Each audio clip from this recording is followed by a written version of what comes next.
Hello everyone and welcome to another episode of Vinyl Obscura. Today I am talking about buying your first turntable, or perhaps you want to upgrade from whatever you're using today. The first thing to consider is the budget. As you can see, there are turntables out there that cost as much as the price of a new car or even beyond. Obviously this is out of the price range for most people, including myself. There are really cheap options out there too, but be warned that the sound quality of these inexpensive turntables may not always be the greatest. And why is that?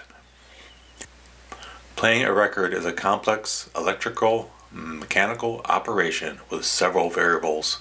Among many, you need the best rejection of noise and vibration, whether it be from the motor, outside environment like footfalls, or low bass notes from the speakers. Here a heavy or well-damped plinth, the body that provides a platform for the arm, motor, and platter, provides the best isolation. A light plastic plinth, for example, will ring, transmitting noise through the platter and into the phono cartridge. This will give you a washy noise floor to the music. There is also speed stability from the motor. Lower quality means more wow and flutter, especially noticeable on piano music or any sustained note. Another thing to consider is the arm quality. For example, a rigid one-piece tone arm like a SME or Riga, or the classic S-shaped tone arm will work better than thin stamped metal with a plastic head shell and mounts. A good tone arm will also mean better tracking stylus or needle, giving less record wear provided the setup was done correctly. Given the price of vinyl these days, it's worth investing in quality. Be warned that there are many other different schools of thought on tone arm types and even belt versus direct drive platters. Opinions on these can reach into religious territory. There are also options like manual, semi-automatic, and automatic operation. The first basically means you, the user, have to return the arm back to their resting position when the record is finished. Semi-automatic means the arm lifts at the end of the record, while automatic puts the needle down, and it also returns the arm back to the rest position when the music is finished. Cartridge type and quality is a whole other discussion. I'm a fan of moderately priced cartridges, while others prefer much more expensive options.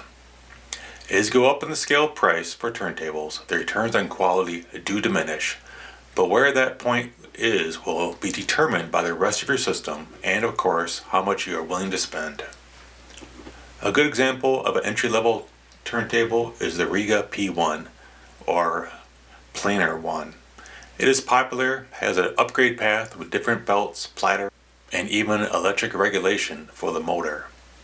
There are other entry-level turntables to consider, like the Project series. If these are beyond your price point, Audio-Technica or Music Hall have several turntables that price lower and provide acceptable fidelity. You can also buy vintage, but beware that a lot of these turntables have many years on them and may need repair. An example of this is my second turntable, a dual CS5000 that needed the power supply fixed and the belt replaced. My Thorn's TD309, however, was also bought used, and so far has provided reliability and good sound, but it was only a few years old and bought from an audio dealer who provided a money-back guarantee if I wasn't satisfied. In later episodes, I'll look at the two different models of turntables that I own, along with cartridge setups, phono amplification, and equalization, and make some more suggestions. Thank you very much.